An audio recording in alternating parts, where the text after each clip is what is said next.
everyone, welcome back to Nosep with Jaspreet. This video is about menstrual cycle. So basically menstrual cycle है क्या?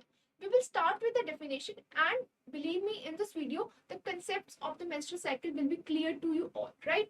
So definition क्या कहती है? Definition states that it is a series of men that occur in the body of a female, right? During the childbearing age between menarche to menopause, ठीक है? It is a series of event, ठीक है? Cyclical events होते हैं जो female की body में होते हैं, primarily in the uterus and the ovaries, ठीक है? और जब एक फीमेल चाइल्ड बियरिंग एज में है and during the period of menarche to menopause, ये सारे इवेंट्स फीमेल की बॉडी में होते हैं and they are collectively called as menstrual cycle, right? So what is menarche and what is menopause and what is climacteric? Yet before we start with this topic we need to be very clear about these three terms, right? So basically the thing is, what is menarche? menarche होता है जब किसी female में menstrual cycle का onset होता है, right? What is menopause? Menopause it is a permanent cessation of a menstrual cycle in a female. जब onset होता है that is called as a menarche, and when there is a permanent cessation it is called as a menopause, right? Now what is climacteric? It is the transition period. It is the entire transition between menarche to menopause, ठीक है? Entire transition between menarche to menopause it is called as climacteric, ठीक है? तो ये three terms थे that you must know. What is menarche, what is menopause and what is climacteric. menarche होता है onset of menstrual cycle, menopause it is the permanent cessation of the menstrual cycle, and the climacteric is the entire transition that occurs between the menarche and the menopause, right? I hope the definition is clear to you all. Moving on to the next. अब menstrual cycle में next thing आती है that you must know, you need to know four hormones primarily, ठीक है? जो menstrual cycle है it is under the control of a hypothalamic pituitary axis, ठीक है? कुछ hormones हैं that are being controlled under the hypothalamic pituitary axis.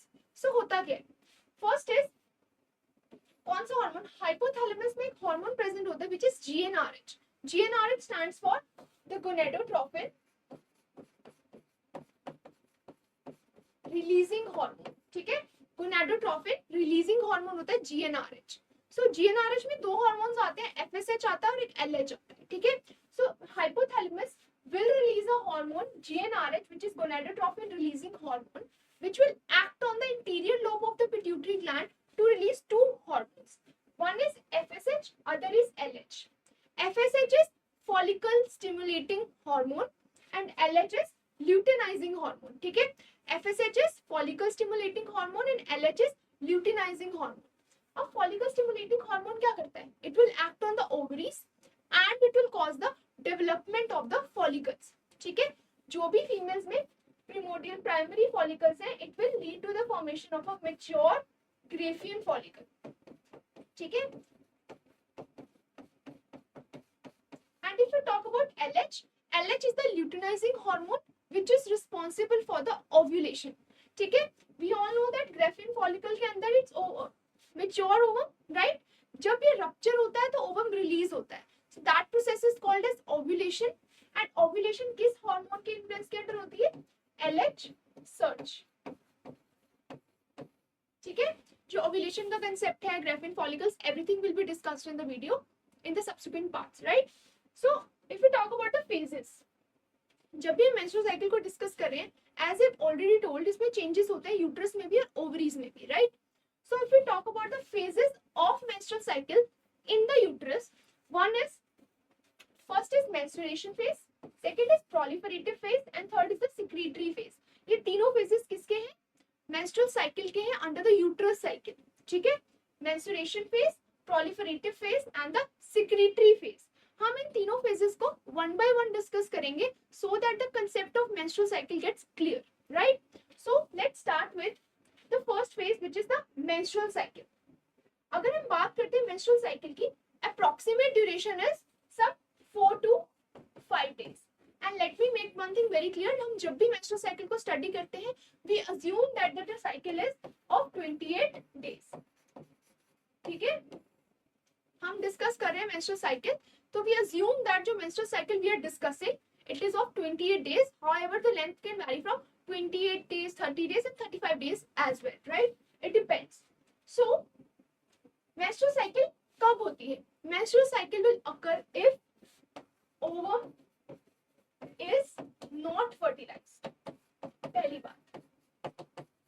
menstrual cycle होगी तभी if the ovum is not fertilized, level of progesterone will fall and the lining of endometrium will shed. ठीक है, तो menstrual phase में हो क्या रहा है? In the menstrual cycle, the estrogen and the progesterone both are low. Due to this fall in the estrogen and the progesterone levels, the endometrium will shed. Which endometrium? Functional endometrium sheds along with the continuous loss of blood. So basically menstrual cycle के जब first phase की बात करें, it is menstrual phase. Approx duration is some 4 to 5 days. It occurs if the ovum is not fertilized. ठीक है, ovulation होने के बाद, ठीक है, अगर ovum का fertilization नहीं होता है तो lining of the uterus will shed, right?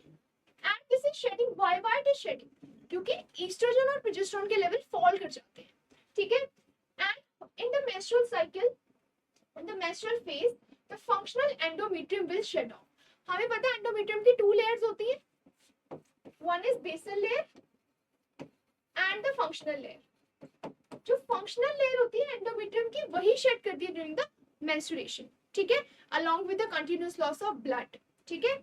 So basically menstrual cycle का first phase is menstruation phase. 4 to 5 days इसकी duration होती है. It will occur if the ovum is not fertilized. Estrogen progesterone levels will be low and functional endometrium will shed off along with the continuous loss of blood, right? I hope this is clear.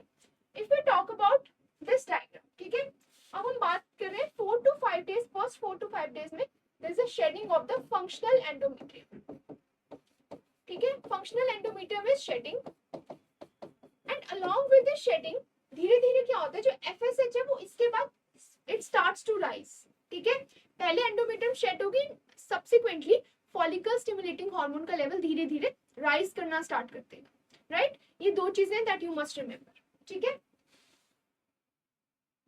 The next phase that comes is the proliferative phase. जब भी हम proliferative phase की बात करें, we are talking about the proliferation of the endometrium. जो पिछले phase में endometrium shed हुई थी, उसका proliferation भी तो होगा, because it will again prepare itself for the new pregnancy, right? So इस टाइम पे क्या होता है, अगर हम पिछले phase की बात करें, we talk about this phase. At the end of this phase, the endometrium is just 1 mm thick. ठीक है, अब just 1 mm thick होती है जब shed हो जाती है completely. At the end of the menstruation, the endometrium is 1 mm thick, right? क्योंकि जो functional layer है, it is completely shed off. Proliferative phase में क्या होता है, endometrium का proliferation होता है, FSH, which is the follicle stimulating hormone, it will start to rise. अब follicle stimulating hormones rise कर रहा है, तो as the name suggests, it is the follicle stimulating hormone. तो अब क्या होगा, ovarian follicles mature करेंगे, ठीक है, ovarian follicles will start to mature, right? क्या होता है इसमें basically? If we talk about the ovarian follicles, we know that we have primary follicles. जो primary follicles है, they will get mature to form a fully mature Graafian follicle, ठीक है? It will form a fully mature Graafian follicle. And जो Graafian follicle होता है, उसके अंदर mature ovum होता है, right? So Graafian follicle, this maturation will occur in this proliferative phase only. इसलिए जब हम इसको ovarian cycle में पढ़ते हैं, इस phase को हम follicular phase बोलते हैं, right? I repeat, we have two things that you must remember. One thing is that when we talk about the proliferative phase, ठीक है, proliferative phase के साथ साथ हम ovarian cycle में follicular phase भी study करते हैं.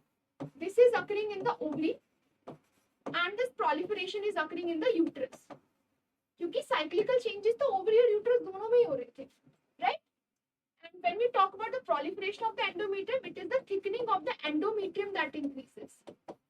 It is the thickening of endometrium that increases in the proliferative phase in the uterus, but in the follicular phase, ovaries में क्या होता है, जो हमारे primary follicles होते हैं, they will develop into a fully mature Graafian follicle. And अगर जो Graafian follicle होता है fully mature, उसके अंदर क्या होता है, ovum. It is basically the mature follicle. इसीलिए इसको बोलते हैं फॉलिकुलर फेज, ठीक है। और हार्मोन कौन सा होता है जिसके अंडर, जिसके ऊपर, जो इसके ऊपर इन्फ्लुएंस देता है, it is the follicle stimulating hormone, जो उसका नेम ही सजेस्ट करता है, right. I hope it is clear, ठीक है। This was the proliferative phase. Proliferation हो रही है यूट्रस में, किसकी, एंडोमेट्रियम की, and the lining will be some 3 to 4 mm thick now, right. And when we talk about the follicular phase, follicular phase हो रहा है ओवरी में, जहां पे primary follicles are being matured into the fully mature Graafian follicle, right? I hope this is clear. This was the second phase of the menstrual cycle, right? This was the first phase. The first phase. This is the second phase. Now, अब देखो, endometrium lining is thick to some 4 mm. ठीक है, 4 mm तक thick होगी endometrium lining. This was the second phase. Now, what will happen next? If we talk about the next phase, that is the ovulation, and it is to be noted that in a 28-day cycle, 14th day पे ovulation होता है, right? In a 28-day cycle, ovulation occur on the 14th day and under the influence of LH surge. LH is the luteinizing hormone. जब luteinizing hormone का surge आता है तो ovulation होता है. So now what is happening in the process of ovulation, right? In ovulation, what happens? अगर हम ovulation की बात करते हैं, if we talk about the ovulation, इसमें क्या होता है? Graafian follicle ruptures to release a fully mature ovum. ठीक है, ओव्यूलेशन फेज में क्या होता है, जब फुली मैच्योर ग्रेफियन फॉलिकल था, it will rupture to release the ovum, suffers in the influence of which hormone? It is LH, which is the luteinizing hormone,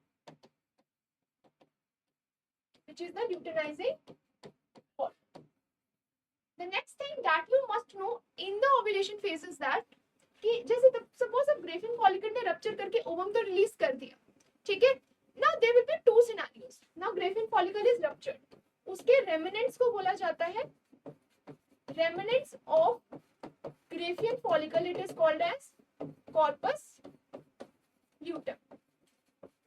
ठीक है, Graafian follicle rupture हो गया, ovum release हो गया और corpus luteum form हो गया, ठीक है।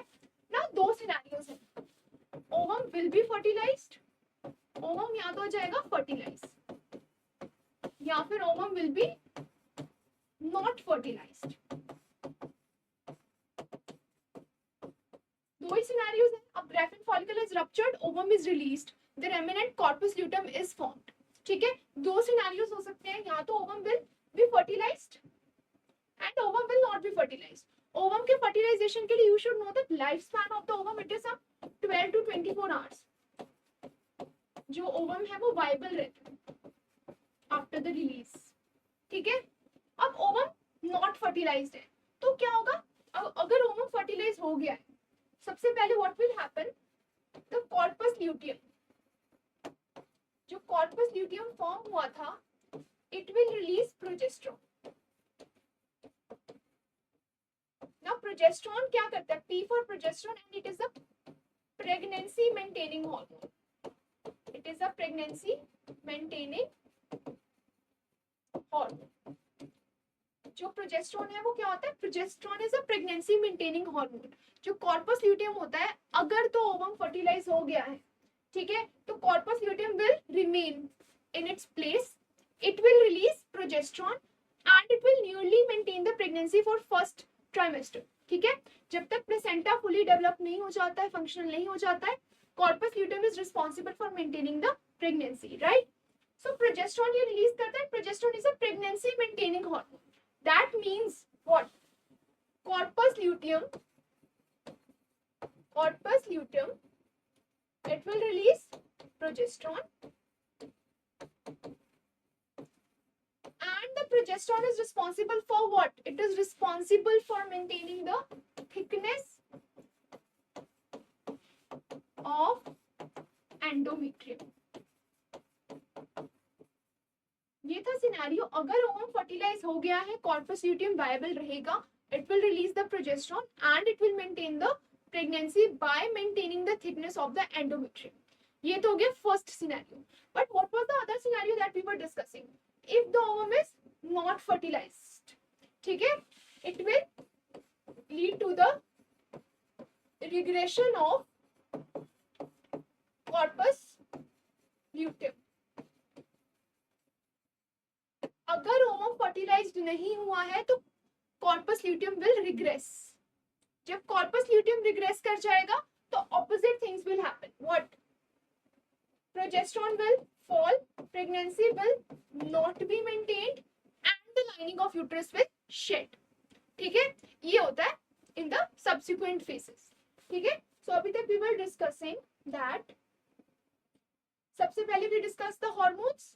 ठीक है, उसके बाद भी डिस्कस दैट मेंस्ट्रुअल साइकिल होती है 4 to 5 डेज की होती है, लाइनिंग ऑफ एंडोमेट्रियम शेड कर जाते हैं. ठीक है, उसके बाद आता है प्रोलिफरेटिव फेज और the follicular phase. proliferation of the endometrium and follicular development in the ovaries of the primary follicles into the Graafian follicle. फिर थर्ड फेज हमने पढ़ा था ovulation phase which is occurring on the day 14 under the influence of luteinizing hormone जो Graafian follicle को rupture करा देता है और ओवम को रिलीज करा देता है. It is to be noted that in a 28-day cycle the ovulation will occur on the 14th day. ठीक है, ये बहुत इंपॉर्टेंट है. लास्ट फेज आता है सिक्रीटरी फेज जिसको हम ल्यूटियल फेज भी बोलते हैं. इसके बारे में तो मेजर कंसेप्ट इज दैट जो ल्यूटियल फेज होता है ना, हर फीमेल में it is constant. It is constant for 14 days irrespective of the length of the cycle. ठीक है, फॉर एग्जांपल अगर हम इसको what do you mean that it is constant in all the females. ठीक है, सपोज एक female की 28 day cycle थी तो उसमें luteal phase will be 14 days. ठीक है, अगर उसकी साइकिल 30 डेज की भी है तो भी luteal phase will be 14 days only. Change किस में आएगा? फॉलिकुलर फेज की ड्यूरेशन. ठीक है, but luteal phase remains constant. अब सिक्रीटरी फेज में हो क्या रहा है जो हमने अभी स्टडी किया. What happens basically in the secretory phase? Corpus luteum form हो गया. कॉर्पस ल्यूटियम क्या था? ग्रेफियन फॉलिकल का रेमिनेंट था. It will secrete which hormone? Progesterone to maintain the pregnancy if the ovum is fertilised. अगर ovum fertilised नहीं होता है तो इसके लेवल फॉल कर जाएंगे and the cycle will repeat and the menstruation will occur. ये था fourth phase of menstrual cycle. अगर हम इस डायग्राम को समझें and as I have already told you that हम 28 डे साइकिल ही डिस्कस कर रहे हैं. We are starting the menstrual cycle with the rational that it is a 28 day cycle only. and 28 day cycle में constant phase हमेशा आता है luteal phase जो कि irrespective of the length of the cycle it will be 14 days. ठीक है, variation किस में आती है? जो ये फॉलिकुलर फेज होता है, मेंस्ट्रुअल फेज होता है, इसमें वेरिएशन आती है. और 28 डे साइकिल में 14th डे पर ही ओव्यूलेशन होती है. राइट, सो हम स्टार्टिंग से if we discuss this 1 to 4 day was which phase? It was menstruation phase. 1 to 4 days तक the endometrium lining was shedding. कौन सा हार्मोन लो था? Progesterone is nearly unchangeable, estrogen is also low. ठीक है, LH is also constant. अब ठीक है, menstrual cycle के बाद क्या होता है? FSH का ट्रेंड थोड़ा ऊपर जाता है. It will start to rise. FSH क्या होता है? Start to rise. ठीक है, 5 to 13th डे तक ये कौन सा फेज है? इट इज द प्रोलिफरेटिव और द फॉलिकुलर फेज. ठीक है, अब इसमें क्या हो रहा है? FSH हाई है और estrogen is also increasing but the progesterone remains constant.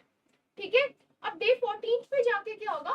This LH का सर्ज आएगा and under the influence of this LH surge on the day 14 ovulation will occur, ovum will be released. Ovum will be viable for 12 to 24 hours. ठीक है, उसके बाद आता है constant phase which is the luteal phase. अब इसमें क्या हुआ? LH सर्च के बाद ओव्यूलेशन हो गया. ओव्यूलेशन के बाद there was a release of corpus luteum. Corpus luteum की वजह से क्या हुआ? प्रोजेस्टेरोन का level it will start to increase. अगर तो फर्टिलाइजेशन हो गई तो progesterone will remain elevated. If the ovum is not fertilised what will happen? It will again fall along with the estrogen and cycle will repeat and the menstrual cycle will occur. ठीक है, ये था concept main menstrual cycle का. ठीक है, this is menstrual cycle, phase 1, 2, 3, 4. Changes कहाँ पे हो रहे हैं? ओवरीज में और यूट्रस में. I hope this video was informational for you all. Please do like this video, share this video. Thank you.